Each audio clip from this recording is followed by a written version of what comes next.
Intinya adalah uraian ini ingin mengarahkan kita baca Al-Quran, selami maknanya, pelajari tafsirnya, maka dengan hal yang sederhana itu saja keimanan kita akan meningkat kepada Allah Subhanahu wa taala.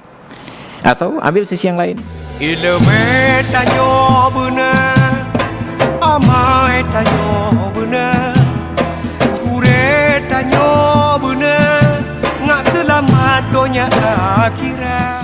Maka bayangkan sahabat-sahabat yang hidup di zaman Rasulullah, bahkan orang-orang kafir yang hidup di zaman Rasulullah, langsung mendengarkan untaian ayat-ayat Al-Quran itu dari mulut Nabi.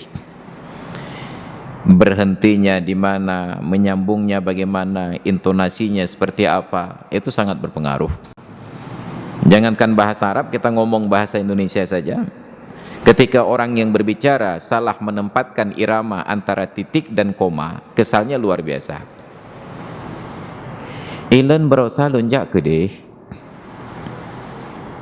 bahasanya begitu. Ilen berusaha lunjak ke deh, orang menanti apa lanjutannya, tapreh ke halakan kena boleh nyan gatai jantung ada ajit dah garu-garu hati. Apa cara tu mah? Anak kayak enam kan? Nyan sakit hati luar biasa. Iramanya seharusnya di situ adalah koma masih berlanjut, ternyata menjadi titik tidak berlanjut lagi. Ternyata dia hanya mau menyampaikan informasi. Lun baru salun jak kedih. Kalau dia menyatakan lun baru salun jak kedih, selesai, kita tidak menanti lagi. Informasinya sudah utuh. Tapi dia katakan lun baru salun jak kedih. Ada kesan dia ingin melanjutkan, ada kalimat lain yang ingin disampaikan, kita menantilah, tatima. Rupanya hanya berlanjut sampai bubar acara, menimbulkan kesal di dalam hati. Itu baru dalam bahasa Indonesia dengan intonasi kita. Bayangkan dalam bahasa Arab.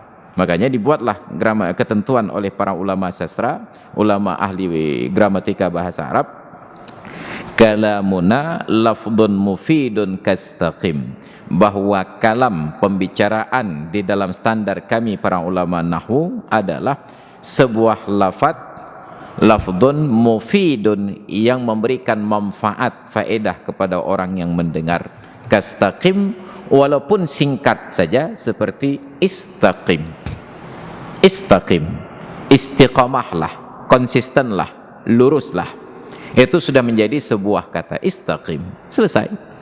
Ada orang berbicara panjang tetapi tidak sampai pada kesimpulan, menimbulkan rasa kesal.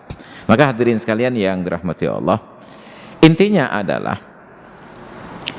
uraian ini ingin mengarahkan kita baca Al-Quran, selami maknanya, pelajari tafsirnya, maka dengan hal yang sederhana itu saja keimanan kita akan meningkat kepada Allah Subhanahu wa taala. Atau ambil sisi yang lain, baca Al-Quran, perbaiki kualitas bacaannya dengan tajwid yang benar, dengan irama yang benar. Kalau iman kita tidak meningkat, maka orang yang mendengar bacaan kita akan meningkat keimanannya. Atau sisi yang lain, baca Al-Quran, pelajari ilmu-ilmu yang terkandung di dalamnya, maka akan tersingkap hukum-hukum alam yang boleh jadi ilmu kepengetahuan belum mampu untuk menjangkaunya, maka akan bertambah keimanan. Atau ambil sisi yang lain, pelajari Al-Quran, lihat sisi sejarahnya, lalu telusuri jejak-jejak situsnya, maka sungguh ilmu kita tentang keimanan kita akan meningkat. Tapi sayangnya, ittakhadhu hadzal qur'ana mahjura, mereka jadikan Al-Quran itu terasing, tidak disentuh dan tidak dibaca. Maka hadirin sekalian yang dirahmati Allah, kalau kita ingin agar keimanan kita kuat, sering-seringlah baca Al-Quran, berinteraksilah dengan Al-Quran, dimanapun, kapanpun, berusahalah agar hiburan kita adalah Al-Quran. Apalagi sekarang dimudahkan dengan adanya alat teknologi seperti ini, sambil duduk, bunyikan lantunan ayat Al-Quran. Bila perlu ulang-ulang ayat yang sama. Saya sangat berterima kasih dulunya kepada Muammar ZA dengan Khumaidi, yang kaset-kaset tilawah bacaan Al-Quran mereka yang duet tersebut Ayatnya nggak panjang, tapi diulang dengan irama yang indah dengan berbagai variasi, sehingga beberapa ayat yang diulang-ulang itu tanpa sadar terhafal dengan sendirinya. Kita tanamkan kepada anak-anak kita metode yang sama, perdengarkan ayat. Jangan berpindah-pindah dulu, ulang-ulang dulu satu ayat atau satu halaman saja, diulang-ulang, maka mau tidak mau, sebagaimana kata orang tua, lancar jalan karena ditempuh, lancar gaji karena diulang. Maka akan melekat di dalam ingatan mereka. Maka mudah-mudahan dengan cara demikian kita bisa menyehatkan ingatan anak-anak kita, menguatkan imun tubuh mereka, dan menjauhkan mereka dari penyakit dunia dan penyakit akhirat. Dan yang paling penting, sahabat Perkusi Aceh, 10% dari hasil penjualan kaos dakwah ini akan kita bagikan kepada sahabat-sahabat kita yang kurang mampu di luar sana.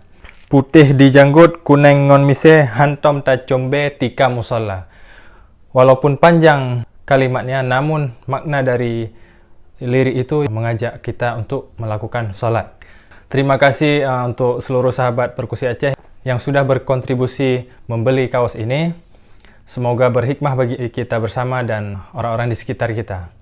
Demikian, wassalamualaikum warahmatullahi wabarakatuh. Putih di janggut, kuning-kuning ngon mise, hantom ta combe tika musola. Putih di janggut, kuning ngon mise, hantom ta combe tika musola. Lale, lale, lale.